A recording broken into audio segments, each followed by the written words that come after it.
GDP প্রকল্প। আজকের ভিডিওতে আমরা জানবো এই গ্রিন জিডিপি প্রকল্পের সঙ্গে আমাদের পরিবেশ এবং অর্থনৈতিক উন্নতি কিভাবে সম্পর্কিত।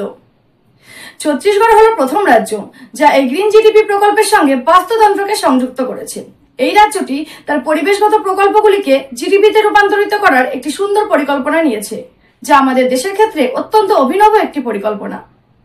কারণ এই প্রকল্পটি বনভূমির পরিবেশগত অবদানের দ্বারা সেই রাজ্যের অর্থনৈতিক উন্নতি কিভাবে সম্পর্কিত তা বুঝতে সাহায্য করে।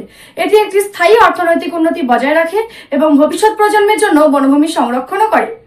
পুরোনো যে জিডিপি প্রকল্পটি প্রচলিত ছিল তার কাজ ছিল শুধুমাত্র স্টেটের অর্থনৈতিক দিকটি লক্ষ্য রাখা, কিন্তু নতুন প্রকল্পটি অর্থনৈতিক উন্নতির সঙ্গে সঙ্গে প্রাকৃতিক উপাদানের ক্ষয় এবং পরিবেশগত অবক্ষয়ের দিকটি বিবেচনা করার পাশাপাশি অর্থনৈতিক উন্নতির ভারসাম্যও বজায় রাখে। এই প্রকল্পটি শুধুমাত্র নিজের রাজ্যে নয়, বরং বিশ্বের কাছে দেশের অর্থনৈতিক উন্নয়নের দিকটি তুলে ধরার চেষ্টা করে।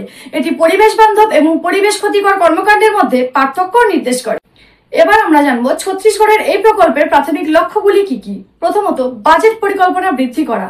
পরিবেশের স্থায়িত্বকে অগ্রাধিকার দেওয়ার সময় অর্থনৈতিক উন্নতির দিকটি লক্ষ্য রাখা এবং বনভূমির সঙ্গে যুক্ত পরিষেবাগুলির অর্থনৈতিক মূল্যকে গুরুত্ব দেওয়া, যার মধ্যে রয়েছে বিশুদ্ধ বায়ু এবং আছে জল সংরক্ষণ।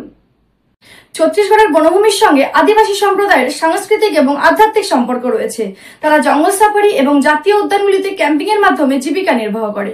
এই প্রকল্পটির লক্ষ্য হবে বনভূমি সংরক্ষণের সঙ্গে সঙ্গে জীবিকার সাথে যুক্ত অর্থনৈতিক উন্নয়নের দিকটি লক্ষ্য রাখা। ইতিমধ্যে চীন, ভুটান সহ ইউরোপীয় ইউনিয়নের সদস্যরা এই নীতি গ্রহণ করেছে।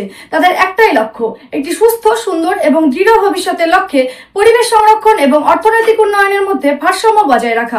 ছত্তিশগড়ের এই উদ্যোগ বিশ্বব্যাপী জিডিপি আন্দোলনকে স্বীকৃতি দেয় এবং পরিবেশকে স্বীকৃতি দিয়ে উন্নয়নের লক্ষ্যে অগ্রসর হওয়া।